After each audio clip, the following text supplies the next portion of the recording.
Hello guys. അപ്പൊ ഇന്നലെ ഇന്നലെയായിരുന്നു ഇല്ലാതായിരുന്നു ആദ്യ ചേച്ചി ഇവള് ഭയങ്കര നേരത്തെ എത്തിയിട്ട് ഞാൻ ഭയങ്കര ലേറ്റ് ആയിട്ട് വരും, 7:30 വരൂ എന്നൊക്കെ പറഞ്ഞു. ഇപ്പൊ സമയം എത്രയും 6:46. ഞാൻ അപ്പത്തേനും വിടും. ആദ്യ ചേച്ചി വരാൻ ആദ്യ ചേച്ചി നമ്മുടെ വരാം. അപ്പൊ നമുക്ക് ആദ്യ ചേച്ചിനെ വിളിക്കാൻ പോവാ. നടന്നു വരുന്നുണ്ട്, പവച്ചക്ക് വരണ്ടേ. സർപ്രൈസ് ആയിട്ട് ഞങ്ങൾ വിളിക്കാൻ പോയത്. എന്നെ കാണുമ്പോൾ ശരിക്കും കാരണം ഞാൻ രാവിലെ നേരത്തെ പോകുന്നു, രാത്രി കയറി വരുന്നു. ആ ഒരു ഇതായിരുന്നു. ഞാൻ നേരത്തെ നമുക്കപ്പോ വിളിക്കാൻ പോയിട്ട് അമ്മ ഓഫീസ് കഴിഞ്ഞ് വന്നു, പക്ഷെ ഇപ്പോഴും ഓഫീസ് കോളിലാണ്. ഇതാണ് ഞങ്ങൾ നടന്നു പോണ സ്ഥലം. ഇതാണ് നമ്മുടെ ഏരിയ അല്ലേ. രാവിലെ ഇതിലും ലൈറ്റ് ആയിട്ട് ഞങ്ങൾ ഇതിൽ കൂടെ നടന്നു വരിക. അപ്പുറത്ത് കുറച്ച് കാട് പോലത്തെ സ്ഥലമാണ്, അവിടെ മാത്രമേ ചെറിയ പേടിയുള്ളൂ. പക്ഷെ ഇവിടെ ആളുകളൊന്നും കൂടുതൽ ഉണ്ടാവില്ല, എല്ലാരും വീട്ടിനുള്ളിൽ കോളനി പോലെയാണ്. അപ്പൊ ആൾക്കാരൊക്കെ ഫുൾ വീടിനുള്ളിലായിരിക്കും. നമ്മുടെ അവിടെ എന്ന് പറഞ്ഞാൽ എപ്പം നോക്കിയാലും ഉച്ചയ്ക്കാണെങ്കിൽ ആർക്കും ഉറക്കമൊന്നുമില്ല അല്ലേ. എപ്പോഴും നമ്മുടെ വീട്ടിൽ എപ്പോഴും വാതില് തുറന്നിട്ടുണ്ടാവും. എപ്പോഴും ആർക്കും ഒരു പേടി ഉണ്ടാവില്ല. ഇവിടെ എന്ന് പറഞ്ഞാൽ എല്ലാരും വീട്ടിനുള്ളിൽ തന്നെയാണ്. ഇവിടുന്ന് കുറച്ചുകൂടി ഫ്രണ്ടിലോട്ട് കുറച്ചുകൂടി കയറണം നമ്മുടെ വീടിന്റെ ആ സൈഡ് എത്താൻ വേണ്ടിട്ടാ. പക്ഷെ അവിടെ നല്ല രസമാണ്, എല്ലാവരും വീട്ടില് അടുപ്പിച്ചടുപ്പിച്ച് വീടുകളും കാര്യങ്ങളും. ഇവിടെ എന്ന് പറയുമ്പോൾ എല്ലാവരും കുറച്ച് VIP കോളനി പോലെ ആയതുകൊണ്ട് എല്ലാരും പട്ടി അടിക്കാൻ വന്നാലും പോലും വിളിച്ചാൽ കൂടെ ആരും ഉണ്ടാവില്ല. പക്ഷെ നമ്മുടെ അവിടെ നിന്ന് ഏത് നേരം നോക്കിയാലും ആൾക്കാരായിരിക്കും. അതുകൊണ്ട് ആർക്കൊരു പേടിയില്ല. കൈ സാധിച്ചു വന്നു. പാവം, ഫുൾ സർപ്രൈസ് ആയിരുന്നു. ഞങ്ങളിങ്ങനെ വിളിക്കാൻ പോകുന്ന ഒട്ടും പ്രതീക്ഷ ചെയ്തില്ല. വയ്യാതെ വരും, എന്തോ സ്നാക്സ് വാങ്ങിച്ചിട്ട് വരുന്നു. അതാണ് ബനാനയോ പിന്നൊന്നുമില്ല. ബ്രെഡും ബനാനയും ഉള്ളൂ. ഓക്കെ, കടല മിഠായി, പഴം, വെള്ളരിക്ക.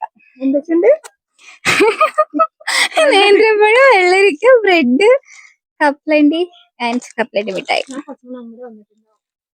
ഞാൻ ഉരുളണ്ട്. അതെന്റെ ഫോൺ അടിക്കണതെന്ന് പിടിക്ക്. അങ്കിളായിരിക്കും. ഇത് നോക്കിട്ട് ഞാൻ വരുന്ന അറിയോ? ഒരു ദിവസം അല്ലേ ഇത് നോക്കിട്ട് വരേണ്ട ആവശ്യമുള്ളൂ, എപ്പോഴും വരില്ലല്ലോ. വന്ന വഴി അങ്ങനെ തിരിച്ചു പോവാ. കുറച്ചുവരെ നടന്നു. എനിക്കൊരു ഗൈസ്, അപ്പോ ഞാൻ സാധന സാമഗ്രികളൊക്കെ കൈമാറി. എന്താ ഒരാള് തൂക്കണു.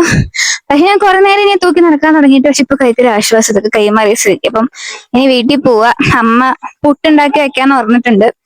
സോ പുട്ട്, കടല ആൻഡ് ഈ പഴം, ഇതായിരിക്കും ഇന്നത്തെ ഫുഡ്. വ്ലോഗ് ശരിക്കും അൺഎക്സ്പെക്ടഡ് ആയിരുന്നു.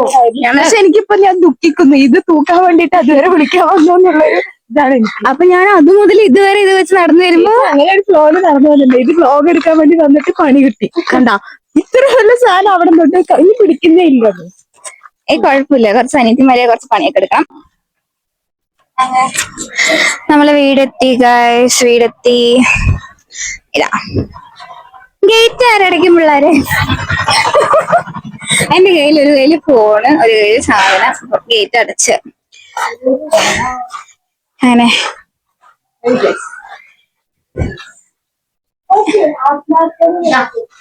എന്താ ആത്മാർത്ഥത?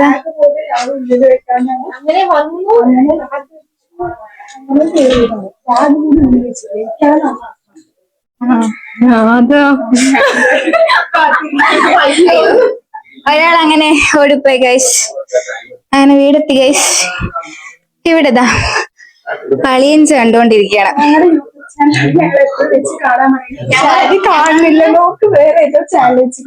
ഞങ്ങള് തന്നെ പ്രൊമോട്ട് ചെയ്താണ് ഞങ്ങളുടെ പ്രത്യേകത. ഞങ്ങളുടെ എല്ലാം കാണാൻ പറഞ്ഞു, വേറെ കണ്ടുകൊണ്ടിരിക്കുന്നത്. ഞങ്ങൾ ഇനി വന്ന ഞങ്ങൾ ശ്രമിക്കുന്നത് പോയിട്ട് ഞങ്ങളെ ഇട്ടിട്ട് വെറുപ്പിച്ച് കണ്ടുകൊണ്ടിരിക്കുന്നത്. ഞങ്ങളെ ആരും പ്രൊമോട്ട് ചെയ്തോണ്ട് ഞങ്ങൾ സ്വയം പ്രൊമോട്ട് ചെയ്ത് ഞങ്ങളിട്ട് ഞങ്ങളെ കാണും. ഇന്ന് നമ്മള് വൈകുന്നേരം കഴിക്കാൻ പുട്ടാണ്. പുട്ടിന്റെ കൂടെ എന്താ കഴിക്കാൻ? കടലക്കറിയാണ് പുട്ടിന്റെ കൂടെ കഴിക്കാൻ. സെറ്റ്. അമ്മന്റെ മുഖം കാണിച്ച ഞങ്ങളെ വീട്ടിൽ നിന്ന് പുറത്താക്കാൻ പറഞ്ഞ ഗൈസ്, അതുകൊണ്ട് ഞങ്ങൾ മുഖം കാണിക്കുന്നില്ല. പക്ഷെ ചില വീഡിയോസ് എടുത്ത് നോക്കിയാൽ ഐശ്വര്യ ബർത്ത്ഡേ വ്ളോഗിലുണ്ട് ഗൈസ് അമ്മയുടെ മുഖം. വന്നെത്തിയത് ഞങ്ങളുടെ വീട് എന്നിട്ട് ആസ്വദിക്കുന്നു. പിന്നെ ആ രാത്രി കിടക്കുന്നവരെ ഇതന്നെ ഇട്ടിട്ട് വേറൊന്നും കാണാൻ ശ്രമിക്കുന്നത്. കാരണം നമ്മള് നമ്മളെ തന്നെ സ്വന്തമായിട്ട് പുകഴ്ത്തണം. നമുക്ക് നമ്മുടെ തന്നെ self love. കോൺഫിഡൻസ് അതെ. അതുകൊണ്ട് ഇതന്നെ ഫുൾ ടൈം വീട്ടുകാരെ മൊത്തം നിർത്തിക്കും. ഇന്നത്തെ വീട് ഇത്രേ ഉള്ളൂ അല്ലേ? ഇനി പോയി കുറച്ചു നേരം ഇരിക്കട്ടെ. റെസ്റ്റ്. എനിക്കാണ് റെസ്റ്റ് ഉണ്ട്, കാരണം വീട്ടിൽ എനിക്ക് പണിയുണ്ട്, ഞാൻ ഇനി ഒന്ന് റെസ്റ്റ് എടുത്തിരിക്കുക. ഇന്നത്തെ വീട് ഇത്രേ ഉള്ളൂ. എല്ലാവർക്കും ബൈ.